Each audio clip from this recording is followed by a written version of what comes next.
The morning sun cast long shadows across the dusty main street of Cedar Ridge, a town that clung to existence like a stubborn weed in the harsh landscape of the frontier. The year was 1873, and the settlement sprawled beneath a sky the color of old pewter, heavy with the promise of another scorching day.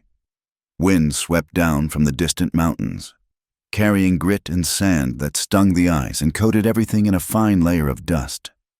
Sarah Coleman stood at the window of her small cabin on the edge of town, watching the world wake with the wariness of a hunted animal. At 26, she was too young to be a widow, too proud to beg, and too stubborn to leave the only home she'd known since marrying Thomas 3 years ago. Her dark hair, once lustrous and carefully pinned, now hung in simple braids.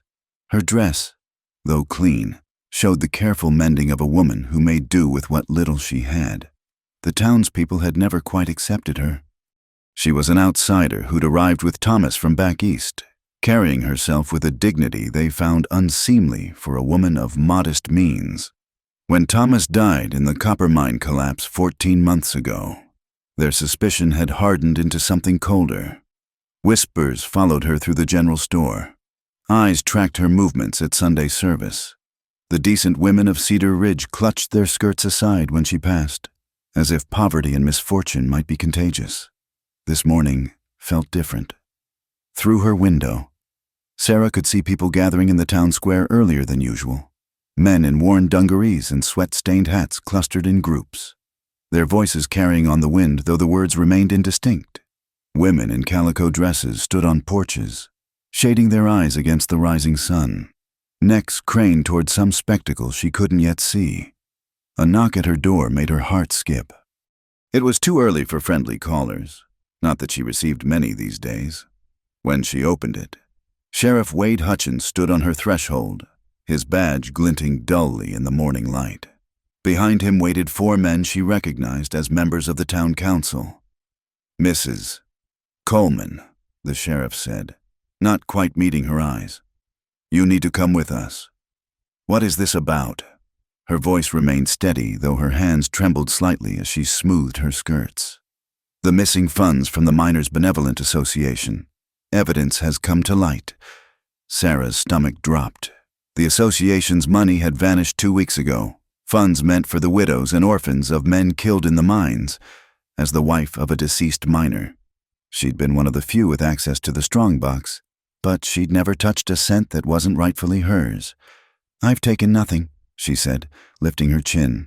"You know this, Sheriff. That's for others to decide. Come quietly now. Don't make this harder than it needs to be." The walk to the town square felt endless. People emerged from buildings and alleyways like carrion birds sensing death. Sarah kept her eyes forward, her spine straight despite the weight of their stares. She could hear the whispers now, sharp as thrown stones. Always thought she was too high and mighty. Poor Thomas never knew what kind of woman he'd married. Stealing from widows and orphans? There's a special place in hell. The crowd parted as they entered the square, and Sarah's breath caught. In the center stood a freight wagon, its wooden sides scarred and weathered. Rough hemp rope lay coiled on its bed like a waiting snake. "No," she whispered, understanding flooding through her like ice water. They meant to tie her to the wagon and parade her through town, an old frontier punishment for thieves and fallen women. Public humiliation designed to break the spirit before they ran the guilty party out of town. "Please," she said, hating the plea in her voice but unable to stop it. "I've done nothing wrong. My husband died for this town. He died in your mines. And now you dishonor his memory," spat Mrs. Abigail Morrison, the banker's wife, her righteous fury burning bright. "Tie her up. Let everyone see what she really is." Rough hands seized Sarah's arms. She struggled, not from hope of escape, but from pure instinct. The rope bit into her wrists as they bound her hands behind her back, then secured her to the wagon's gate. The position forced her to stand awkwardly, neither sitting nor standing properly, a deliberate discomfort that would grow agonizing as the hours passed. The crowd pressed closer, faces twisted with the particular cruelty of those who believe themselves righteous. Sarah forced herself to look at them. These people she'd tried so hard to belong among. She knew their names, their families, their secrets whispered in the general store.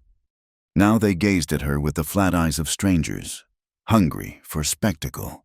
"Thief!" someone shouted, and others took up the cry. Sarah kept her chin raised, fighting the tears that threatened to spill. She would not give them that satisfaction. She thought of Thomas, of his gentle hands and kind smile, of the dreams they'd shared of building a life in this unforgiving place. He would be ashamed to see his neighbors treating her this way, or perhaps he'd be ashamed of her, believing the lies like everyone else. A clod of dried mud struck her shoulder, exploding in a shower of dust. Then another. The crowd's energy shifted, growing darker, feeding on itself. Sarah closed her eyes, trying to retreat somewhere deep inside herself where their hatred couldn't reach. That's when she saw him. At the edge of the crowd stood a man she'd noticed but never spoken to. Jake Thornton was his name. She'd heard, though few knew much else about him. He ran cattle on a spread 5 miles north of town, coming in only for supplies every few weeks. Tall and lean, with sun-weathered features and dark hair that needed cutting. He had the look of a man who'd learned to be comfortable with solitude. He stood apart from the others. His worn hat shadowed his eyes, but she could see his jaw working as he took in the scene. Where others pressed forward eagerly, he remained still as stone. His hand rested on the Colt at his hip, not threateningly, just a habit of men who lived far from the law's protection. Their eyes met across the churning crowd. Sarah expected to see the same judgment, the same cruel satisfaction. Instead, she found something else entirely. Disappointment, perhaps disgust, but not directed at her. He looked at the crowd the way a man might look at something rotten, something that had once been decent but had spoiled past saving. More projectiles flew. A rotten apple splattered against the wagon beside her head. The crowd's laughter rang sharp and ugly in the morning air. Sarah bit her lip hard enough to taste blood, determined not to cry out. "Confess, Mrs.!" Morrison shrieked. "Confess your sins and beg forgiveness." "I have nothing to confess," Sarah managed, her voice carrying despite her fear. "I am innocent of these charges." "Liar!" The word rippled through the crowd like wildfire. The sun climbed higher, beating down mercilessly. Sarah's arms already ached from their unnatural position. Sweat trickled down her back, making her dress cling uncomfortably. How long would they keep her here? Hours, all day, until she broke and confessed a crime she hadn't committed. She searched for Jake Thornton again and found him pushing slowly through the crowd, moving with the deliberate pace of a man who refused to be hurried. People glanced at him nervously and stepped aside. He had a reputation. She'd heard, though for what exactly? The stories varied. Some said he'd been a lawman once. Others claimed he'd ridden with rougher company. All agreed he was a man best left alone. The morning stretched on, marked by jeers and thrown objects and the slow burn of humiliation. Sarah's world narrowed to the effort of staying upright, of keeping her face composed, of not giving them the breakdown they craved. She thought of her mother, dead these 10 years, who taught her that dignity couldn't be taken, only surrendered. The stranger kept coming, inevitable as sunset, his progress through the crowd drawing more attention. Conversations faltered, the rain of missiles slowed. An uneasy quiet began to spread from where he passed, like ripples in a poisoned pond. Sarah watched him approach and wondered if she was about to be saved or face something worse. In this hard land, sometimes it was difficult to tell the difference. Jake Thornton moved through the crowd with the measured steps of a man who had long ago learned that haste rarely improved any situation. The townspeople parted before him like wheat before a scythe, their excited chatter dying to uneasy whispers. He kept his eyes fixed on the woman tied to the wagon, noting the defiant tilt of her chin despite the trembling he could see in her bound hands. The silence spread outward from his passage until even misses. Morrison's shrill condemnations faltered. Jake had that effect on people. It wasn't his size, though he stood taller than most. It wasn't the Colt .45 riding his hip, though he knew how to use it. It was something in his eyes.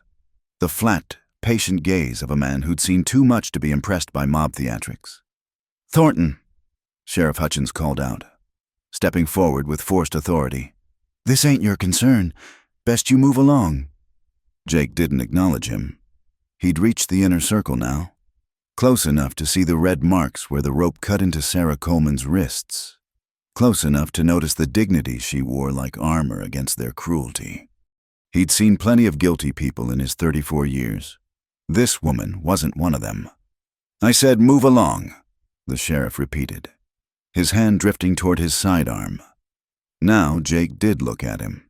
Just a brief glance that made Hutchins' hand freeze halfway to his gun.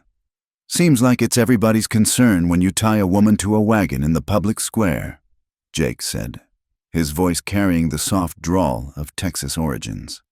"That what passes for justice in Cedar Ridge these days?" "She's a thief," someone shouted from the safety of the crowd. "Stole from widows and orphans." "That's so." Jake turned his attention to the speaker, Tom Morrison, the banker himself. "You got proof, witnesses, or just suspicion and loud voices?" Morrison puffed up like a bantam rooster. "The money's gone, and she had access. What more proof do you need?" "Considerable more than that to justify this." Jake gestured at the scene with disgust. "Where I come from, we call this a lynch mob, just missing the rope." A ripple of anger went through the crowd. These were good people.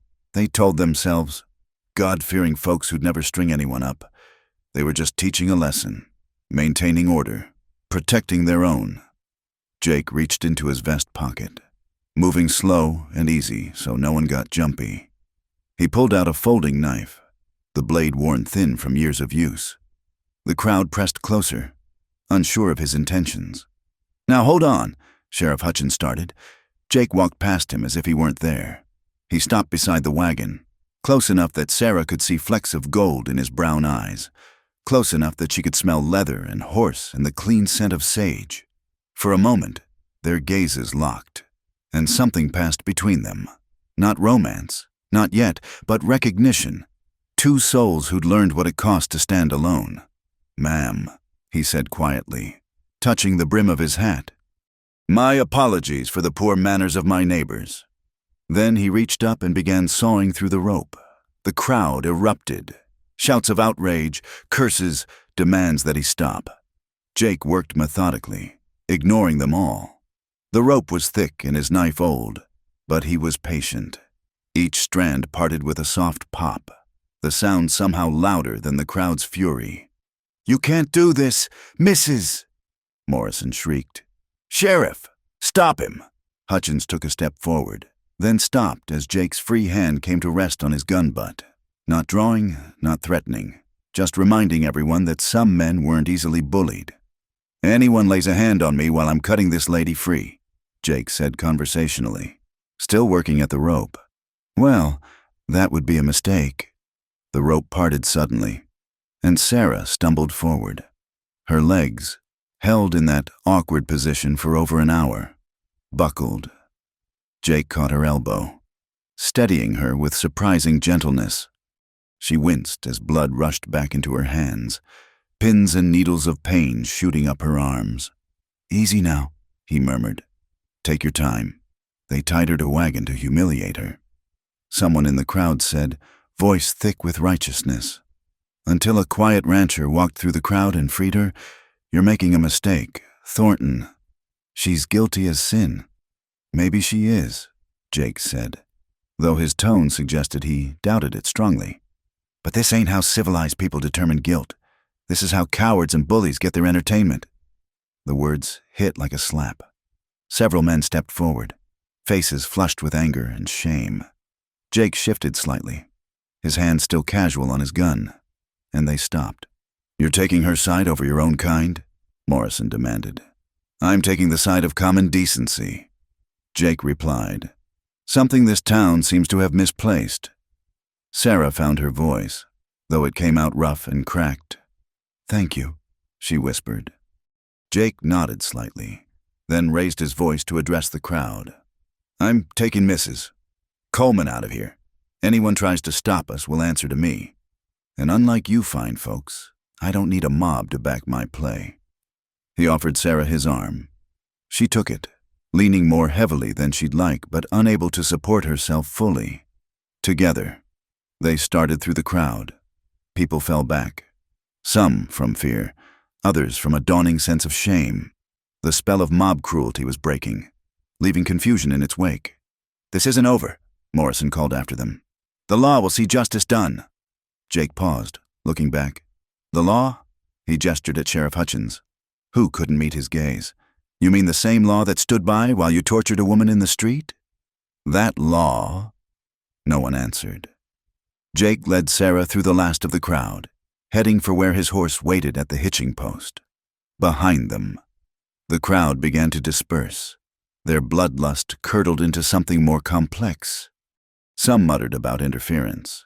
Others walked away quickly, suddenly ashamed of what they'd been part of. Sarah's legs gave out completely as they reached the horse. Jake caught her, lifting her with easy strength.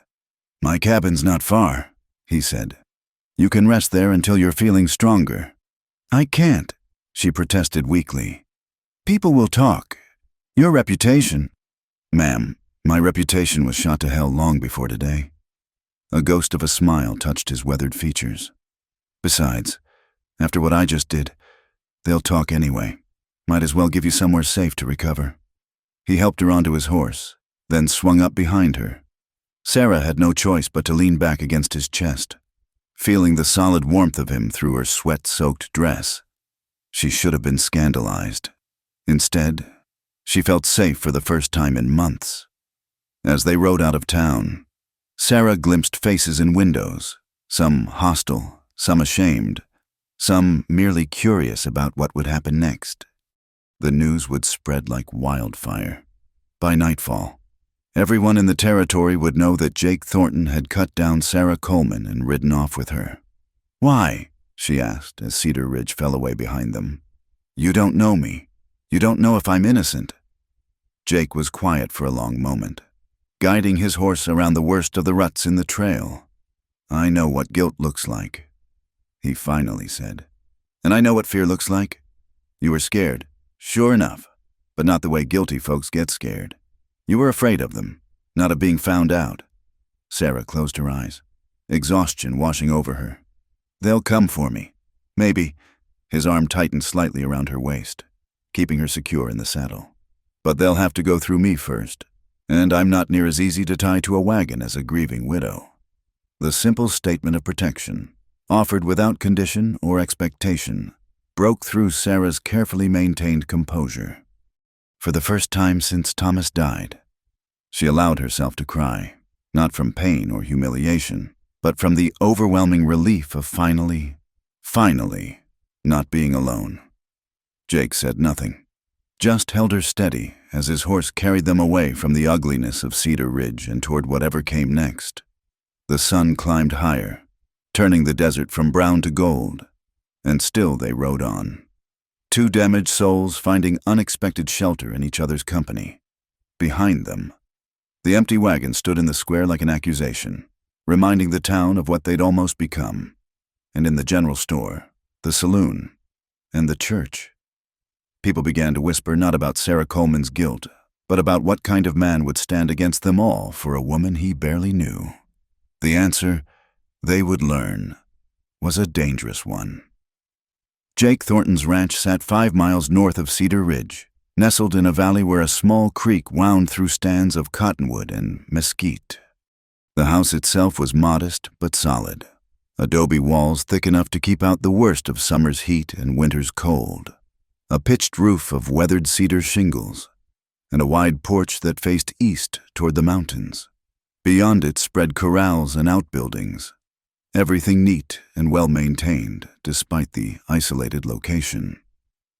Sarah Coleman sat in the kitchen, her hands wrapped around a cup of coffee that had long since grown cold.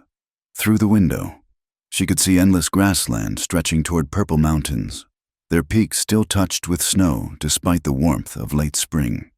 The landscape was beautiful in its desolation, empty of everything but wind and sky and the occasional hawk circling overhead.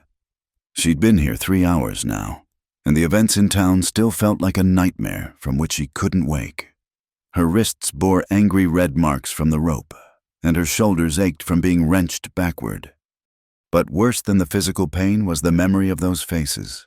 Neighbors she'd known, people she'd helped, all twisted with cruel satisfaction at her humiliation. Jake moved quietly around the kitchen, heating water on the stove, setting out clean cloths and a tin of salve. He'd said little since bringing her here, seeming to understand that words were inadequate just now. His presence was oddly comforting, solid and undemanding, asking nothing of her but that she rest and recover. "Here," he said finally, setting the basin of warm water on the table. "For your wrists." Sarah looked at the supplies, then at him. "I should go," she said, though she made no move to stand. "You've done enough, more than enough. I can't bring my troubles to your door." Troubles have a way of finding doors whether you bring them or not. Jake pulled out a chair and sat across from her, his movements deliberate and unthreatening.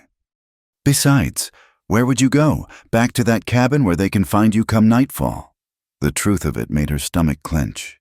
She had nowhere to go, no family to turn to, no friends who dare take her in now. Thomas's relatives back east had made it clear they wanted nothing to do with his Western widow. She was alone in a way that went bone deep. "I didn't take that money," she said suddenly, needing him to know. "I know how it looks, but I swear on my husband's grave, I never touched it." "I know." The simple statement made her look up sharply. Jake's weathered face was calm, his dark eyes steady on hers. "How can you know?" she asked. "You don't know me at all. I know desperation when I see it," he said quietly. "If you'd stolen that money, you'd have run. Instead, you stayed in a town that hated you, in a cabin that must hold more ghosts than comfort, trying to scratch out an honest living. Thieves don't stick around to be caught." Sarah's eyes burned with unshed tears. She looked away, focusing on cleaning her wrists with the warm water. The gentle action helped steady her nerves. "They found evidence," she said. "A ledger entry in my husband's hand, showing a withdrawal. Sheriff Hutchins said it proved I had access. Your husband worked at the mine. He was a shift foreman, helped manage the benevolent association funds on the side." Her voice caught. "He was so proud of that position. Said it meant he was trusted, respected. Now they're using his own handwriting to condemn me." Jake was quiet for a moment. Who else had access to those funds? The association board, 5 men including Thomas. Sarah applied salve to her wrists, wincing at the sting. "Morrison, of course, he's the treasurer. Sam Hartley from the general store, Doc Winters, and Carl Brennan, who runs the assay office." "Brennan." Jake's tone shifted slightly. "He's the one who's been buying up claims from widows, isn't he? Offering pennies on the dollar for mining rights their husbands left behind?" Sarah looked at him in surprise. "Yes, he tried to buy Thomas's claim too. Came by not a week after the funeral, said I'd need the money more than worthless diggings." Her jaw tightened. "I sent him packing. Thomas always said that claim had promise. I won't sell it for nothing." "Interesting." Jake rose and moved to the stove, pouring fresh coffee. "Man who's buying up mining claims cheap might benefit from the benevolent association being short on funds. Desperate widows sell cheaper than comfortable ones." Hope flickered in Sarah's chest for the first time in days. "You think Carl Brennan took that money?" "I think it's worth considering who gains from you taking the blame." He set the coffee before her, then returned to his seat. "But that's tomorrow's problem. Today, you need rest and food and time to think clearly." Sarah wrapped her hands around the warm cup, inhaling the rich aroma, real coffee, not the chicory and grain mixture she'd been stretching to make last. Such a simple luxury, but it nearly undid her composure. "Why are you helping me?" she asked. "You'll make enemies of the whole town." Jake's smile was rueful. "Already did that years ago. One more grievance won't tip the scales much." "What did you do?" The question slipped out before she could stop it. "I'm sorry, that's not my business." "It's all right." He gazed out the window at the empty grassland. "I was sheriff over in Magdalen for a spell. Had to make a choice between the law and what was right. Chose what was right. Town didn't appreciate it." He shrugged. "Been out here raising cattle and keeping my own company ever since. Suits me fine." Sarah studied his profile, the lines carved by sun and wind, the slight scar along his jaw, the patient stillness of a man who'd learned to be comfortable with himself. There was a story there, probably painful, definitely complicated. But then, weren't they all carrying stories like that? "I should thank you properly," she said, "for what you did today. It was brave. It was necessary." His voice hardened. "I've seen what happens when good people let fear and anger drive them. Seen towns tear themselves apart over suspicion and gossip. What they were doing to you, that wasn't justice. That was just cruelty dressed up in righteousness." The wind picked up outside, rattling the windows. Sarah shivered despite the warmth of the kitchen. The events of the morning were catching up with her, exhaustion pulling at her bones, making her eyelids heavy. Jake noticed. "There's a room down the hall, beds made up fresh. You should rest." "I couldn't." "You can and you will." His tone brooked no argument. "Sleep a few hours. When you wake, we'll have supper and figure out what comes next. You're safe here, Mrs. Coleman. I give you my word on that." The promise in his voice, solid as bedrock, finally broke through her defenses. Sarah nodded, too tired to maintain her pride. Jake showed her to a small, clean room with a narrow bed and a window overlooking the creek. She sat on the edge of the mattress, overwhelmed by the simple kindness of clean sheets and a quiet space. "Mr. Thornton," she called as he turned to leave. "Jake, I don't know how to repay this. Don't need repayment. Just get some rest." He paused in the doorway. "And it's Jake, Mr. Thornton was my father, and he wasn't near as accommodating as I am." Despite everything, Sarah found herself almost smiling. When the door closed, she lay down fully clothed, too exhausted to worry about propriety. The house was quiet, except for the wind and the distant sound of cattle. No angry crowds, no thrown stones, no righteous condemnation. Just peace. She dozed fitfully, jerking awake several times with her heart racing, expecting to find herself back in the square. But each time, the quiet room reassured her. She was safe. Jake Thornton had given his word, and somehow she knew that meant something.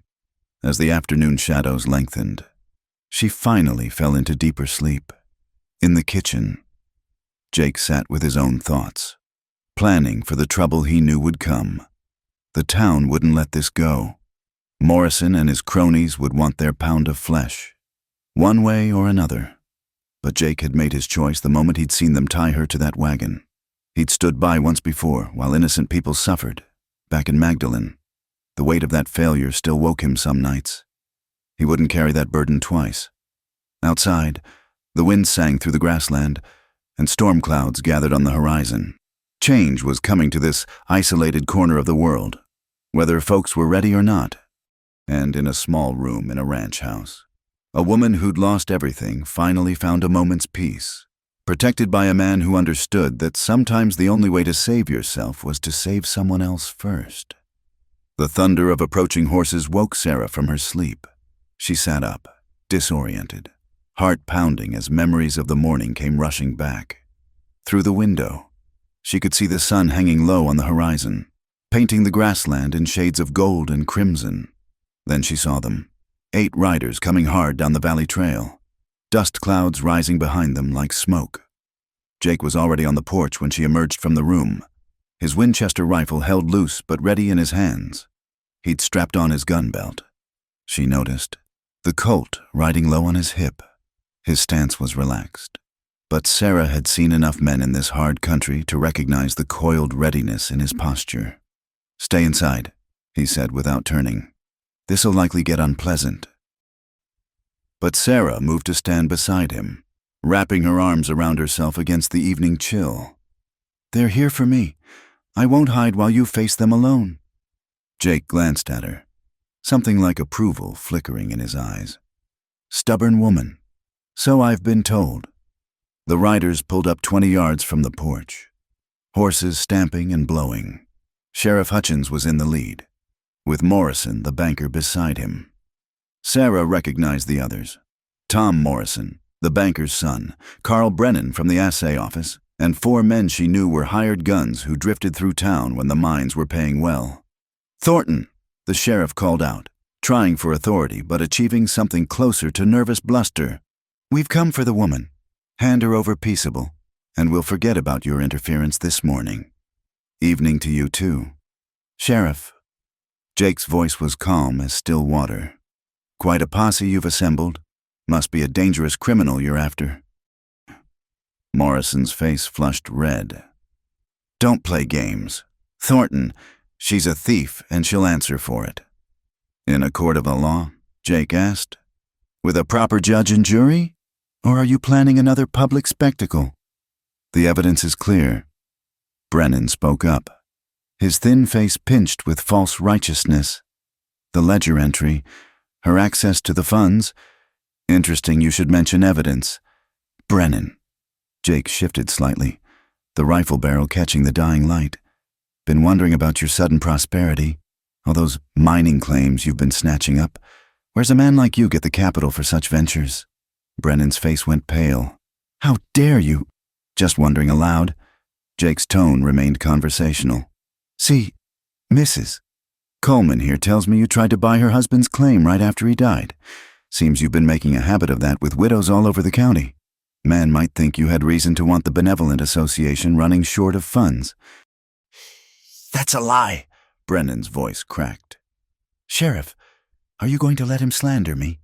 Hutchins shifted uncomfortably in his saddle. He was a weak man. Sarah knew, the kind who bent whichever way the wind blew strongest. Right now, he was caught between the town's powerful men and Jake Thornton's rifle. "Nobody needs to get hurt here," the sheriff tried. "Mrs. Coleman, if you come with us voluntary-like, I promise you'll get fair treatment." "Like the fair treatment she got this morning?" Jake's voice hardened. "Tied to a wagon like an animal. That's your idea of justice, sheriff." One of the hired guns, a scarred man with dead eyes, spoke up. "We're wasting time. There's 8 of us and 1 of him." "1 of me is generally enough," Jake said quietly. The threat hung in the air like gun smoke. Sarah could feel the tension ratcheting up, violence hovering just beneath the surface. These men had come looking for an easy arrest, a lone woman with no one to protect her. Jake Thornton was a complication they hadn't expected. "Please." Sarah stepped forward, her voice clear despite her fear. "There's no need for bloodshed. Mr. Morrison, you've known me for 2 years. Have I ever given you reason to doubt my honesty? When your wife was ill last winter, didn't I sit with her 3 nights running?" Morrison couldn't meet her eyes. "That was before." "Before what? Before you needed someone to blame?" Sarah felt anger rising, hot and cleansing after months of grief and fear. "That money disappeared 2 weeks ago. In that time, has anyone bothered to actually investigate? Or was it easier to blame the widow nobody likes? The evidence..." Brennan started again. "1 ledger entry." Sarah cut him off. "1 piece of paper that anyone with access to the office could have planted. Did anyone check if the handwriting was really my husband's?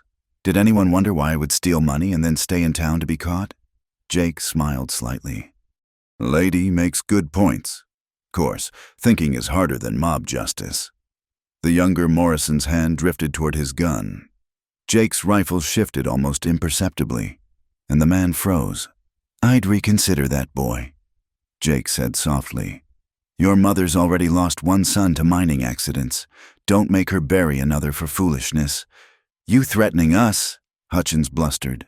"Stating facts. You came onto my property with armed men to take a woman who's under my protection. Any blood spilled will be on your heads." The standoff stretched taut. Sarah could hear her heart beating, could feel the sweat on her palms despite the cool evening air. She thought of Thomas, of how he'd always said violence was the last resort of small minds. But sometimes, in this harsh land, it seemed violence was the only language men understood. Then, unexpectedly, one of the hired guns laughed. "This is stupid. We didn't sign on to fight Jake Thornton over some woman. The pay ain't that good." He turned his horse around. After a moment, 2 others followed. The odds had shifted. and everyone knew it. Morrison's face was purple with rage. "You cowards! Get back here!" But the men kept riding. Desert rats like them had a keen sense of survival, and they knew Jake Thornton's reputation. A man who'd faced down lynch mobs as a sheriff wasn't likely to back down as a rancher. "Seems your posse's having second thoughts," Jake observed. "Might be time to reconsider this whole enterprise." Brennan was sweating now. Despite the cooling air, his eyes darted between Jake and the remaining men, calculating odds and finding them wanting. "This isn't over," Morrison snarled. "We'll be back with more men, real lawmen, not hired trash." "You do that?" Jake agreed. "But when you come back, you better have real evidence and a real warrant. Otherwise, you'll find the same welcome you got today." Sheriff Hutchins cleared his throat. "Jake, you're putting yourself in a bad position here. The whole town's against you on this. Wouldn't be the first time." Jake's voice carried years of hard-won wisdom. "Sometimes a man's got to choose between what's popular and what's right. Made my choice this morning. Haven't seen reason to change it." The sheriff looked like he wanted to say more, but Morrison was already turning his horse. "Come on, we'll handle this legally. That's all I ever asked for," Jake said. The remaining men wheeled their horses and started back toward town, Brennan casting one last venomous look over his shoulder.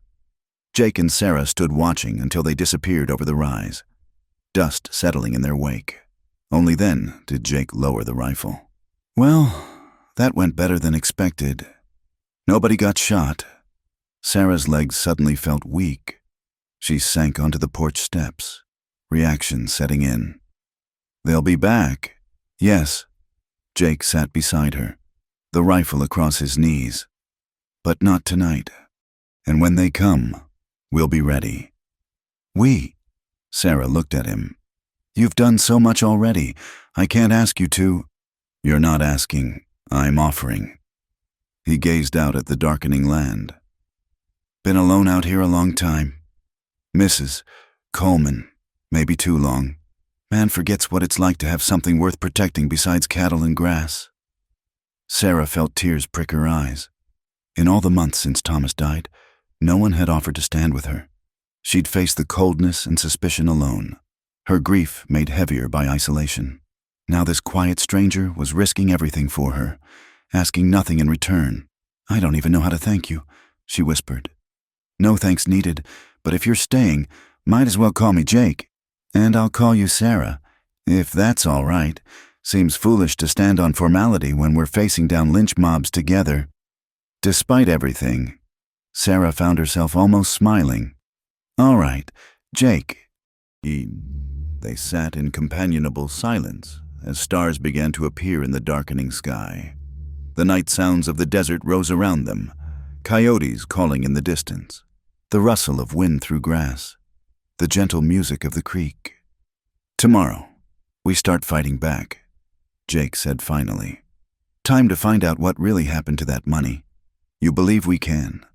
I believe the truth has a way of surfacing, given time and effort, and I believe Carl Brennan's got secrets he'd rather keep buried." Jake stood, offering her his hand. "Come on, supper's waiting, and plotting revenge goes better on a full stomach." Sarah took his hand, letting him pull her to her feet. His grip was calloused and strong, the hand of a man who worked hard and kept his word. For the first time since Thomas died, she felt a flicker of something that might have been hope. They went inside together, leaving the vast darkness of the prairie behind. And in town, Carl Brennan paced his office, sweat beading his forehead as he wondered how much Jake Thornton had guessed and what it would cost to keep him quiet. The trip to Cedar Ridge 3 days later was fraught with tension. Jake had insisted on accompanying Sarah, knowing the reception would be hostile, but believing they needed supplies and information in equal measure. They rode in Jake's wagon, Sarah wearing her best remaining dress, a deep blue calico that Thomas had loved, while Jake kept his rifle within easy reach on the seat beside him. The town seemed to hold its breath as they rolled down Main Street. Faces appeared at windows. Conversations died mid-sentence, and children were hastily pulled inside by worried mothers. Sarah kept her chin high, but Jake could see the white-knuckled grip she had on her folded hands. "Remember what we discussed," he said quietly. "We're here for supplies and to visit the land office. Nothing more. Don't let them bait you." Sarah nodded, though her jaw was tight with suppressed emotion. 3 days of safety at Jake's ranch had given her time to think, to plan, and to steel herself for this return. But facing the town's judgment still felt like walking through fire. They pulled up outside Hartley's general store. Sam Hartley himself stood in the doorway, his usually jovial face set in uncomfortable lines. He'd been one of Thomas's friends, or so Sarah had thought. "Morning, Sam," Jake said evenly, setting the brake. "We need supplies." Hartley shifted his weight, glancing nervously up and down the street. "Jake, you know I got nothing personal against either of you, but Morrison holds your loan paper," Jake finished. "I know. We're not asking for credit. Sam, cash money for goods. That's still acceptable in your establishment, isn't it?" The storekeeper flushed but stepped aside. Inside, the familiar smells of coffee, leather, and lamp oil surrounded them. Mrs. Hartley lurked behind the counter, her pinched face radiating disapproval. 2 other women, Sarah recognized them as members of the church auxiliary, stood by the fabric display, whispering behind their hands. Jake moved through the store with purposeful efficiency, selecting flour, coffee, salt, and other necessities. Sarah forced herself to examine the boat goods, though the women's whispers followed her like angry wasps. "Shameless," one hissed, just loud enough to be heard. "Staying with that man unchaperoned. Living in sin, no doubt," the other agreed. "As if stealing wasn't enough." Sarah's hands trembled as she touched a bolt of yellow calico. Before she could respond, Jake's voice cut through the store like a blade. "Mrs. Phelps, Mrs. Crawford." He stood at the counter, his tone conversational but his eyes hard as flint. "I hear you ladies are concerned about propriety. Funny thing, I don't recall seeing either of you yesterday when young Jenny Mills needed help with her sick baby. But Mrs. Coleman here, despite everything this town's done to her, sent over medicine from her own supplies." The women flushed and bustled out without another word. Sam Hartley busied himself tallying the purchases, clearly wishing he were anywhere else. "That'll be $8.40, he mumbled. Jake paid without haggling, though Sarah knew the price was higher than it should be. The tax of unwelcome, she thought bitterly. They loaded the supplies in silence, aware of eyes watching from every window. Their next stop was the assay office. Carl Brennan's establishment sat on a corner lot, its false front proclaiming accurate assays and fair prices in faded gilt letters. Through the window, they could see Brennan bent over his ledgers, pen scratching frantically. "Wait here," Jake said, but Sarah shook her head. "We do this together." Inside, Brennan looked up with a start, his face going pale when he saw them. "Thornton, Mrs. Coleman, what can I do for you?" "Just a few questions," Jake said pleasantly, though his hand rested casually near his gun. "About those mining claims you've been buying up, particularly interested in the widow Martinez's claim.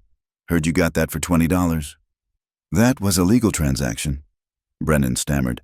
"She needed the money. After her benevolent association payment didn't come through." Sarah interjected. "Because the funds were stolen. Convenient timing, Mr. Brennan." Sweat beaded on the man's forehead. "I don't know what you're implying." "I'm not implying anything," Jake said. "Just observing patterns. Man who benefits most from the association being broke is the same man buying up claims cheap. Same man who had access to the office where that ledger was kept. Lots of people had access." Brennan's voice rose, "including her husband." "My husband is dead," Sarah said quietly. "He can't defend himself, but I can defend his memory. Thomas Coleman was the most honest man I ever knew. He wouldn't steal a cent, let alone from widows and orphans he'd sworn to help." Brennan's eyes darted to the door, as if calculating escape routes. "You can't prove anything. Not yet," Jake agreed. "But we're working on it. In the meantime, might want to reconsider any more bargain purchases. People are starting to notice patterns." They left Brennan slumped over his desk and headed for their final stop, the Copper Crown Saloon. It was early for drinking, but Jake knew the man he wanted would be there. Sure enough, Ed Talbot sat at a corner table, nursing a whiskey despite the morning hour. Talbot had been a clerk at the mining company before the drink got him fired. Now he picked up odd jobs and gossip in equal measure, trading information for whiskey money. He looked up with bleary eyes as Jake and Sarah approached. "Jake Thornton," he slurred slightly, "and the notorious Mrs. Coleman. This is a day for surprises." Jake pulled out a chair and sat down, sliding a silver dollar across the table. "Ed, need some information about the Benevolent Association records." Talbot eyed the dollar with the desperate hunger of a dedicated drunk. "What kind of information?" "The kind that tells us who had access to the office the night the money disappeared." Sarah leaned forward. "You were doing cleaning work for the mining company then, weren't you? You'd know who came and went." Talbot's hand inched toward the dollar, but Jake covered it with his own. "Information first, Ed." The drunk sighed, glancing around nervously. "Morrison was there late, doing the books, but he left around 9. Saw him myself at the hotel bar after. He licked cracked lips. Brennan came by around 10. Said he'd forgotten something in the assay office next door, but, Jake prompted. "But I saw him coming out of the association office, not the assay office. Had a leather portfolio under his arm. Looked real nervous when he spotted me." Sarah's breath caught. "Would you testify to that?" Talbot laughed bitterly. "The word of a drunk against a respectable businessman? Who'd believe me?" "Maybe no one," Jake admitted, "but it's a start." He lifted his hand, letting Talbot claim the dollar. "There's another one if you remember anything else useful." They were preparing to leave when the saloon doors swung open.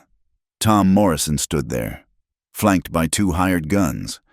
His face was flushed with anger and what looked like fear. "Thought I'd find you here," he snarled. "Pa sent me to give you a message. Thornton, you've got 24 hours to send the woman back to town for trial. After that, we come get her, and we won't be asking nice." Jake stood slowly, his movement deliberate and calm. "Trial. Last I heard, lynch mobs didn't bother with trials." "There'll be a proper trial," Morrison insisted. "Judge Harper's coming through on circuit next week. She'll get justice." "Harper." Jake's smile was cold. "The judge who owes his appointment to your father's political connections. That's your idea of justice?" Morrison's hand hovering near his gun. 24 hours. Thornton, don't test us." The saloon had gone dead quiet, every patron frozen in place. Sarah could hear her heart pounding, could feel the violence hovering in the air like smoke before a fire. Jake stepped forward, close enough that Morrison had to look up to meet his eyes. "Boy, I've been tested by better men than you and your PA. You want Mrs. Coleman, you come get her, but you better come ready to bleed for it, because I surely am." For a long moment, they stood face to face. Then Morrison blinked first, stepping back. "You've been warned," he said, trying to salvage his dignity. 24 hours. He stalked out, his men trailing behind. The saloon slowly came back to life, conversations resuming in hushed tones. Jake touched Sarah's elbow gently. "Come on, we've stirred up enough hornets for one day." They made their way back to the wagon, aware of the hostile stares following them. As they headed out of town, Sarah finally allowed herself to breathe fully. "They mean it," she said. "They'll come." "Yes," Jake's voice was grim. "But now we know Brennan's dirty.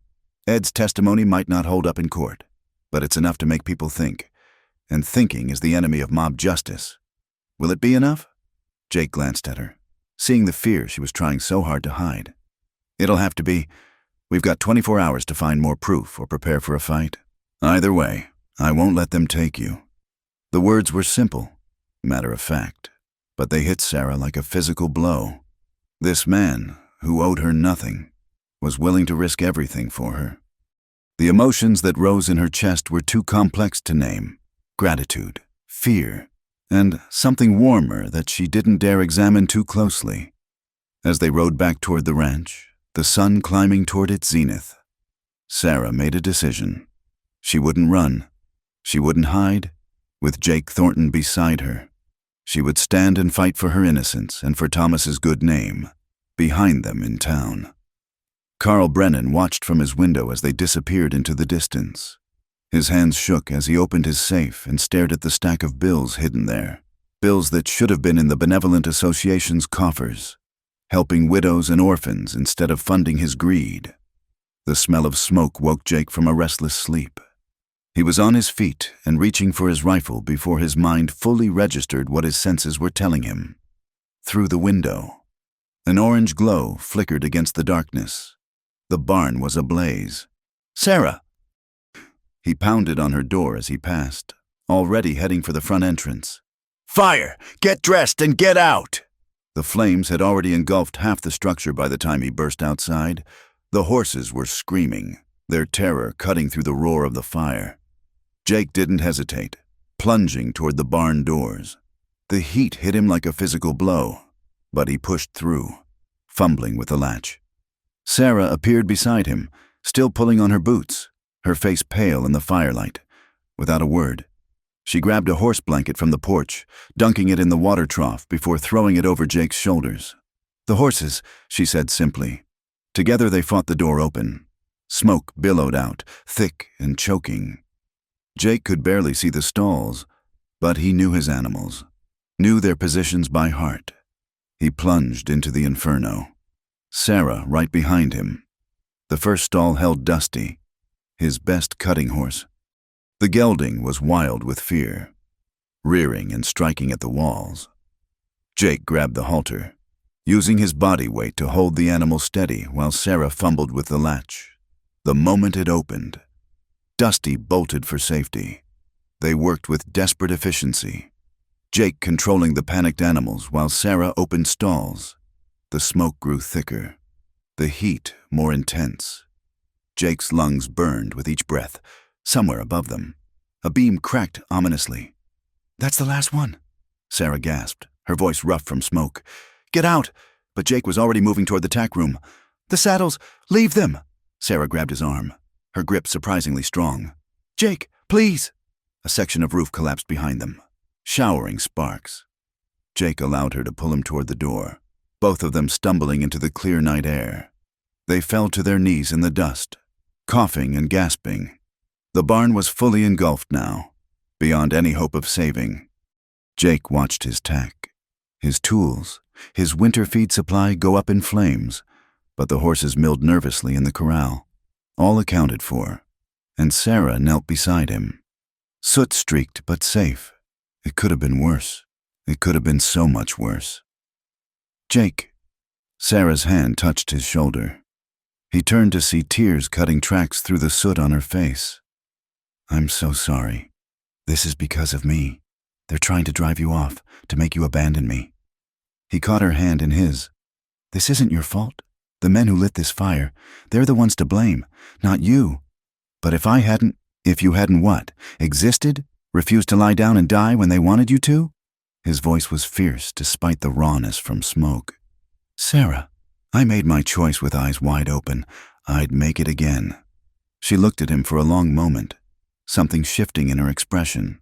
Then, impulsively, she leaned forward and wrapped her arms around him. Jake stiffened in surprise before slowly returning the embrace. She smelled of smoke and fear and something indefinable that made his chest tight. "Thank you," she whispered against his shoulder. "For everything." They stayed like that for a moment before the sound of approaching horses made them pull apart. Jake rose, helping Sarah to her feet, his hand automatically checking the Colt at his hip. But it wasn't another attack.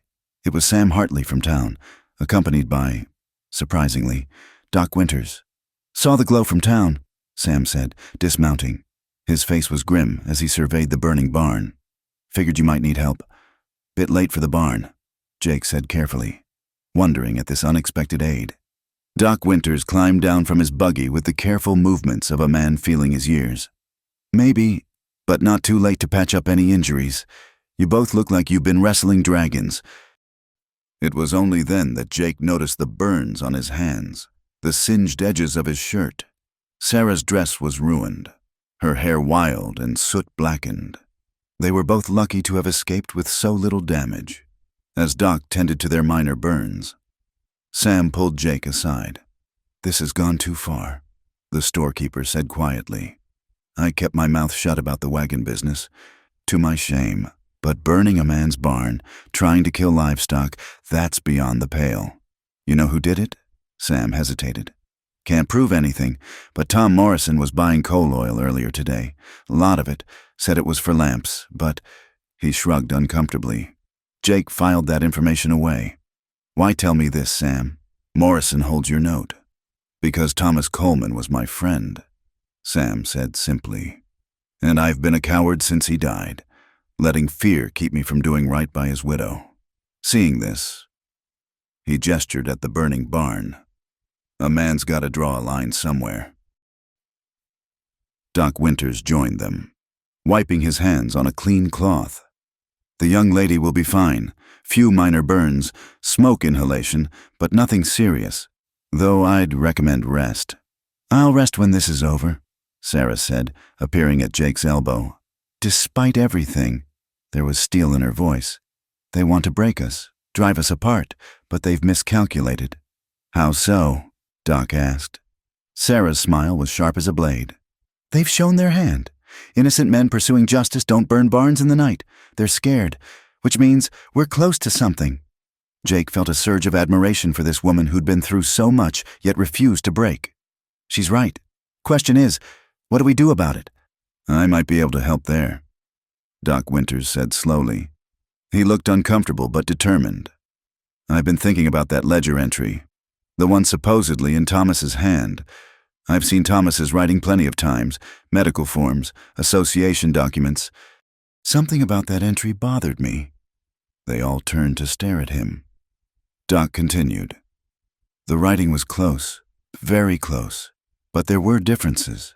The way Thomas made his capital letters, the slant of his loops. Small things, but someone who'd practiced copying his writing might miss those details." Jake finished. "Doc, would you swear to that in court?" The old physician sighed heavily. "I'm 73 years old. Jake, too old to be afraid of men like Morrison anymore." "Yes, I'll swear to it." Sarah made a small sound, her hand flying to her mouth, for the first time since this nightmare began. Real hope flickered in her eyes. "That's 2 witnesses now," Jake said. "Ed Talbot seeing Brennan leave the office, and Doc questioning the handwriting. It's not ironclad, but it's something. There might be more," Sam added reluctantly. "My wife overheard Brennan's wife crying last week. Said her husband had been acting strange, hiding things, talking in his sleep about money, women's gossip, but it adds to the picture." Sarah said, "Mr. Hartley, would your wife—" "I'll talk to her," Sam promised. "Can't guarantee anything, but I'll try." They stood watching the barn collapse into itself, sending sparks spiraling into the night sky. It should have felt like defeat, Jake thought. Instead, it felt like a turning point. The fire meant to intimidate had instead galvanized unexpected allies. "They'll come tomorrow," Jake said. "Morrison's deadline. Then we'd best be ready." Doc Winters said, "I'll spread the word to folks who might listen. There are others who've kept quiet out of fear but don't like what's happening. Maybe it's time for the decent people in Cedar Ridge to stand up." After Doc and Sam left, Jake and Sarah worked to settle the horses, rigging temporary shelters with rope and canvas. They worked in companionable silence, both processing the night's events. "Jake," Sarah said finally, as they stood looking at the glowing embers of the barn. "When they come tomorrow, we'll face them," he said simply. "Together." She moved closer, and he put his arm around her shoulders. It felt natural, right, as if she belonged there. I used to think Thomas was the only man in this world who'd stand by me, she said softly. I was wrong. Jake tightened his hold slightly. Thomas was a good man. He'd want you protected, want you happy. I know. She turned to look up at him, her face illuminated by the dying fire. He'd like you, I think. You're cut from the same cloth. Men who do what's right, no matter the cost. Something passed between them in that moment, an understanding deeper than words. They'd been thrown together by violence and injustice, but what was growing between them was something altogether different. Not yet love, perhaps, but the foundation for it. Should get some rest, Jake said roughly, though he made no move to step away. Tomorrow will be a long day. Yes, Sarah agreed, but she too remained where she was. They stood together watching the embers die, two souls finding unexpected comfort in each other's presence. Tomorrow would bring danger, possibly death, but tonight they had this, a moment of peace carved from chaos, a promise unspoken but understood. The barn was gone, but what they were building together would prove far harder to destroy. Dawn broke gray and troubled over the ranch, matching the mood that hung heavy in the air. Jake stood on the porch, checking his weapons for the third time while watching the horizon. Beside him, Sarah packed ammunition into saddlebags with steady hands, though he could see the tension in the set of her shoulders. We could still run, Jake said quietly. Not for the first time. Head north to Colorado territory, or west to California. Start fresh where nobody knows either of us. Sarah paused in her work, looking up at him with those green eyes that had grown dear to him. Would you respect me if I ran? Would you respect yourself? He already knew the answer, had known it even as he made the offer. No. Then we face whatever comes. She resumed packing, methodical and calm. I won't spend my life looking over my shoulder. Thomas deserves better than a wife who runs from his memory. Jake studied her profile, the determined set of her jaw, the way morning light caught the copper threads in her dark hair. These past days had revealed depths to Sarah Coleman that the gossiping townspeople could never see, where they saw only a too proud Eastern woman. He discovered courage, intelligence, and a core of steel wrapped in velvet. When this is over, he began, then stopped, uncertain how to continue. She glanced at him, a small smile playing at her lips despite the circumstances. Yes? When this is over, he tried again. I'd like to court you proper. If you'd have me, take you to Sunday dinners, church socials, all the things decent folks do. The smile bloomed fully across her face, transforming her from handsome to beautiful. Jake Thornton, are you asking to spark with me while we prepare for what might be our last stand? Seems like if a man's going to speak his mind, he ought to do it while he still can. She set down the saddlebags and crossed to him, laying her hand over his where it rested on his gun belt. Then yes, when this is over, I'd be honored to be courted by you, though given our introduction, I doubt we'll ever do anything the conventional way. He turned his hand to clasp hers, marveling at how right it felt. Sarah, The sound of horses cut him off. Many horses coming fast. Jake squeezed her hand once before releasing it, turning to face whatever came. But as the riders crested the hill, both he and Sarah stared in surprise. It wasn't Morrison's mob.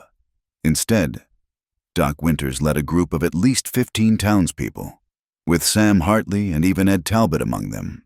Most surprising was the presence of several women, including Mrs. Hartley and Jenny Mills, the young widow Sarah had helped. Doc, Jake called out, not lowering his rifle entirely. What's all this? The old physician dismounted with obvious relief. Reinforcements, son.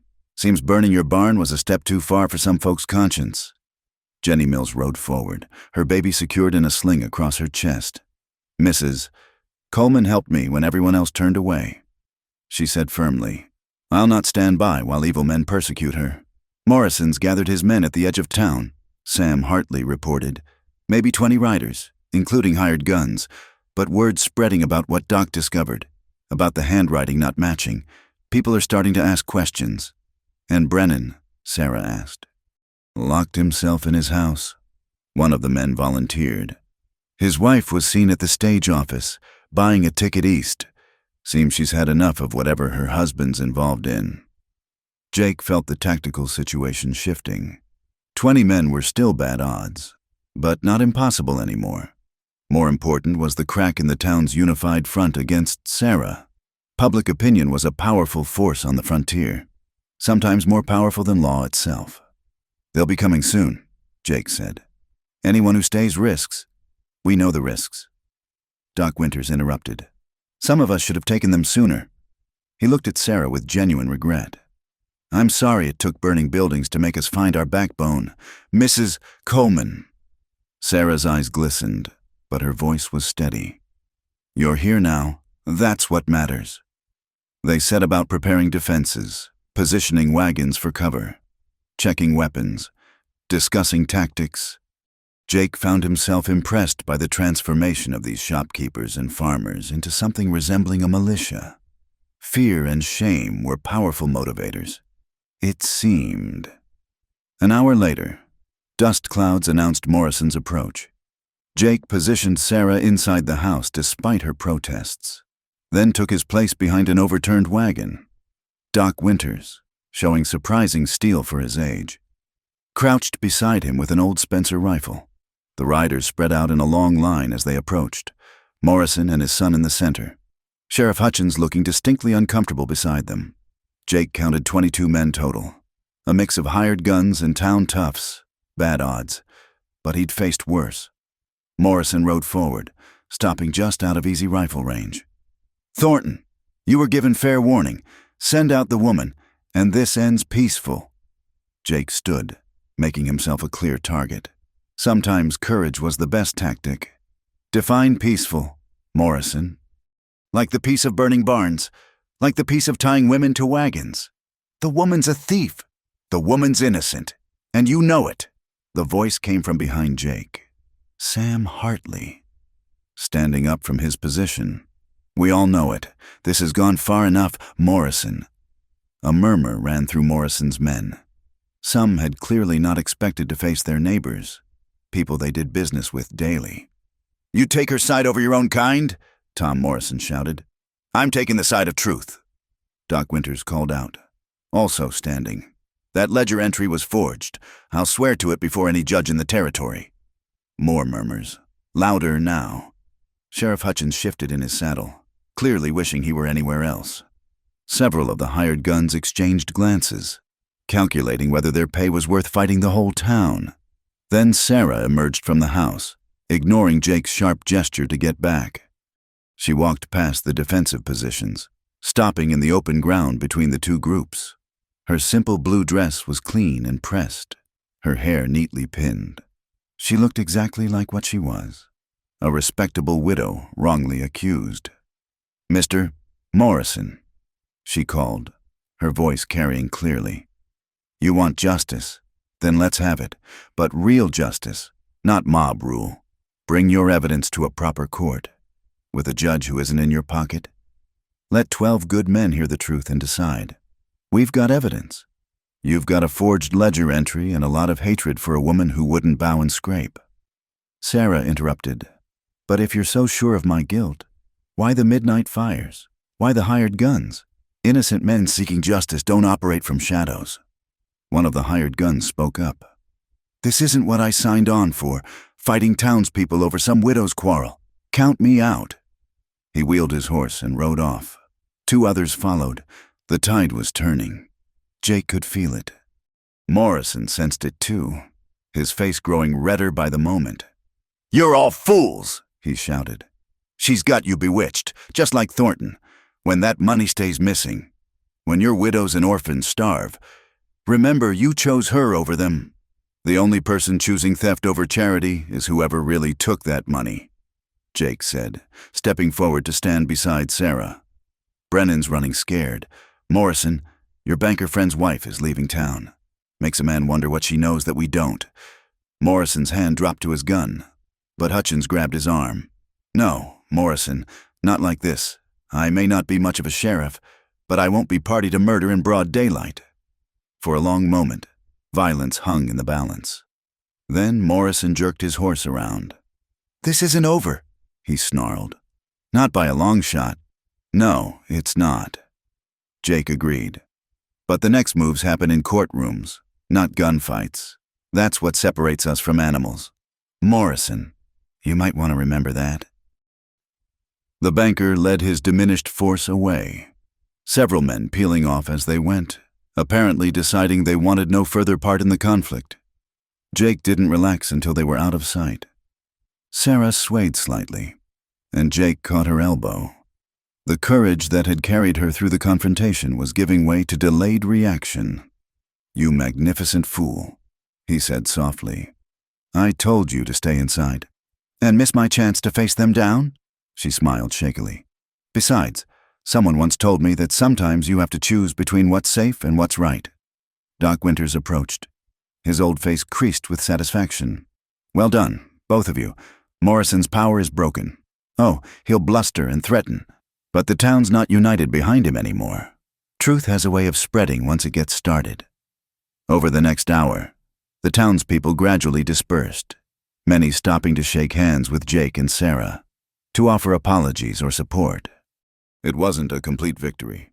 The real thief remained free, the money still missing, but it was a beginning. As the sun reached its zenith, Jake and Sarah stood alone again, surveying the remains of the burned barn and the churned earth where two small armies had nearly clashed. "What now?" Sarah asked. "Now we rebuild." Jake said, "The barn, your reputation, everything they tried to destroy. And we find that money. Brennan won't run far, not if his wife's leaving. Desperate men make mistakes." Sarah leaned against him, just slightly, but enough for him to feel the warmth of her presence. We, he confirmed. "I told you I wanted to court you proper when this was over. But it occurs to me that we've been doing things backward from the start, so maybe we just continue as we've begun. Together, facing whatever comes." She turned to look up at him, and what he saw in her eyes made his breath catch. "Together, then." She agreed. As if sealing a pact, she rose on her toes and kissed him, soft, brief, but full of promise. When she pulled back, her cheeks were pink, but her smile was radiant. "Now," she said briskly, transforming back into the practical woman he'd come to admire. "Let's get to work. We have a barn to rebuild and a thief to catch. The real work is just beginning." Jake couldn't help but laugh, the sound rich and genuine. She was right, as usual. They'd won a battle, not the war, but standing there in the bright morning sun, with this remarkable woman beside him and the worst of the town's hatred defanged. He felt something he hadn't experienced in years: hope. The new barn stood complete under a bright autumn sky, its fresh lumber golden in the afternoon light. 3 months had passed since the confrontation, 3 months of hard work and gradual change. Sarah stood beside Jake, her hand resting comfortably in his as they surveyed not just the barn, but the small crowd gathered in their yard. "Ready?" Jake asked quietly. Sarah squeezed his hand, as ready as a woman can be for her second wedding day. They'd chosen to hold the ceremony here, at the ranch that had become her sanctuary, and was now to be her home. Doc Winters waited near the porch, having agreed to officiate. The crowd was small but significant, those who'd stood with them that day, and others who'd found their courage in the weeks that followed. But before they could begin the ceremony, there was one last piece of business to conclude. Sheriff Hutchins approached, looking far more comfortable in his role than he had 6 months ago. Behind him walked Carl Brennan, shackled and supervised by 2 deputies. Mrs. Coleman that was. The sheriff corrected himself with a slight smile. "Mr. Brennan has something to say." Brennan looked haggard, months of guilt and failed escape attempts having aged him 10 years. His wife had indeed left him, taking with her a detailed letter confessing his crimes that she'd found hidden in his desk. That letter, combined with mounting evidence and witness testimonies, had finally broken him. Brennan's voice cracked. He cleared his throat and tried again. I stole the money. All of it. I forged Thomas Coleman's signature. Planted the evidence to frame you. He couldn't meet Sarah's eyes. I'm sorry. It won't bring back your suffering, but I'm sorry. Sarah studied him for a long moment. Why? She asked simply. Greed. Brennan admitted. Pure greed. I thought if the association couldn't help the widows, they'd have to sell their claims cheap. I never thought. I didn't consider the human cost. You destroyed my life, Sarah said quietly. You dishonored my husband's memory. You turned a whole town against me. I know.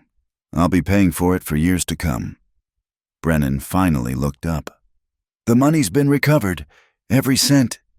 The widows will get what they're owed. Sheriff Hutchins nodded to his deputies, who led Brennan away to the prison wagon. He'd be transported to Yuma to serve his sentence. 5 years, the judge had said, though it might as well have been life for a man like Brennan. Well, Doc Winters said, breaking the somber mood.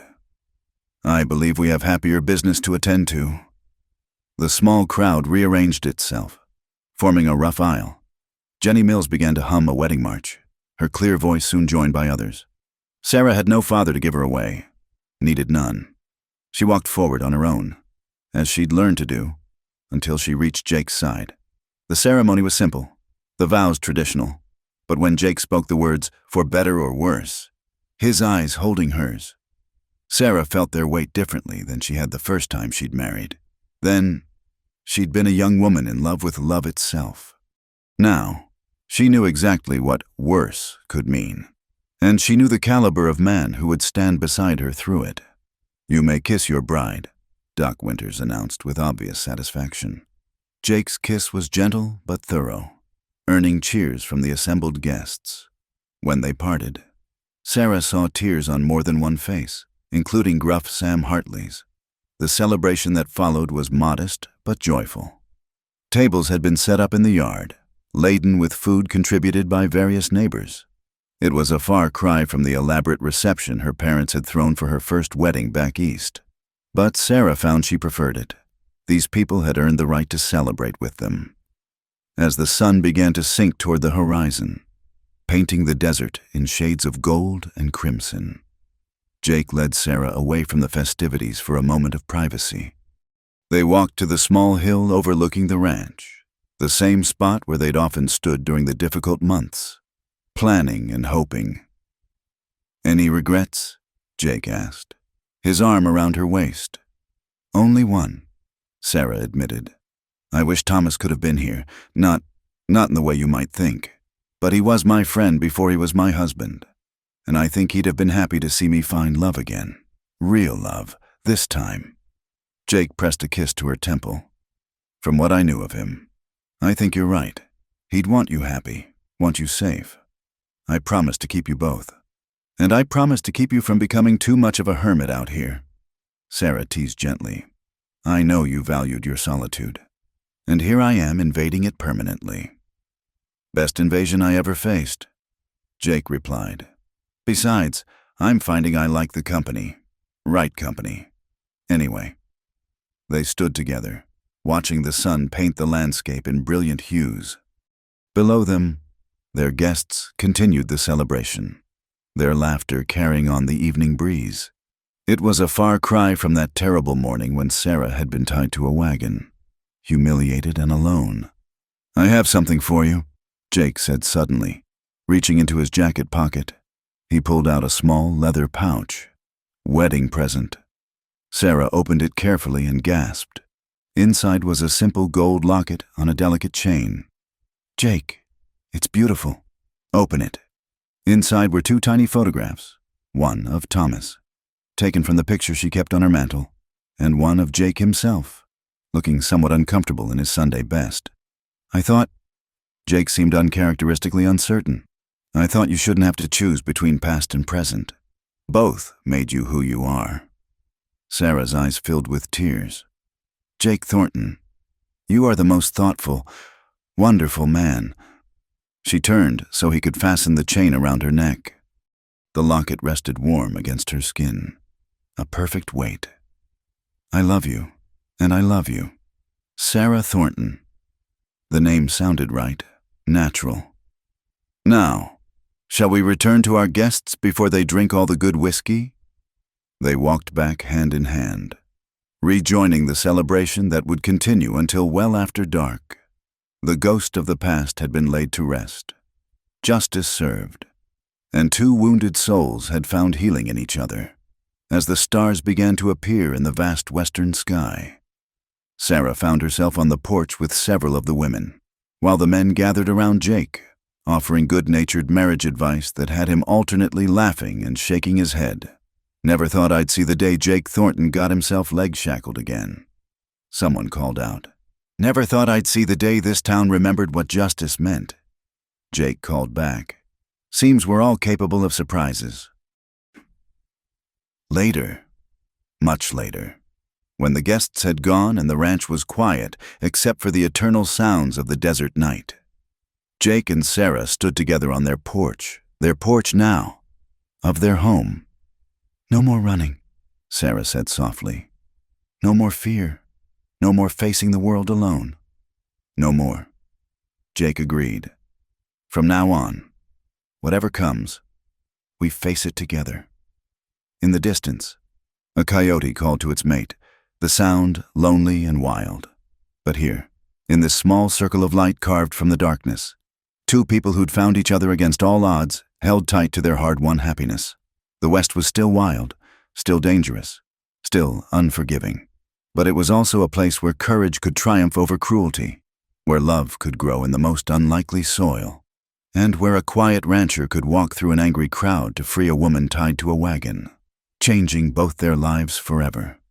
Sarah fingered the locket at her throat, feeling the weight of both past and present, sorrow and joy intertwined. Beside her, Jake stood solid and sure, her anchor in this vast, untamed land. Together, they faced the future unafraid, knowing that whatever storms might come, they would weather them side by side. In the end, that was all anyone could ask for.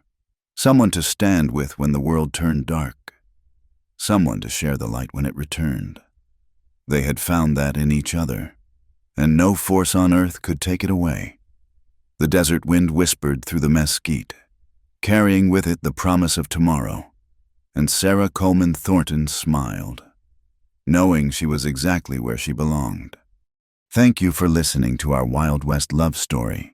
If you're enjoying this tale of courage and romance on the American frontier, we'd love to hear from you. Please comment below and let us know where in the world you're listening from. It's always amazing to connect with fellow Western enthusiasts across the globe. Don't forget to subscribe to From Wild West channel for more authentic frontier stories. And share your thoughts about Sarah and Jake's journey. Did their love story touch your heart? We can't wait to hear from you.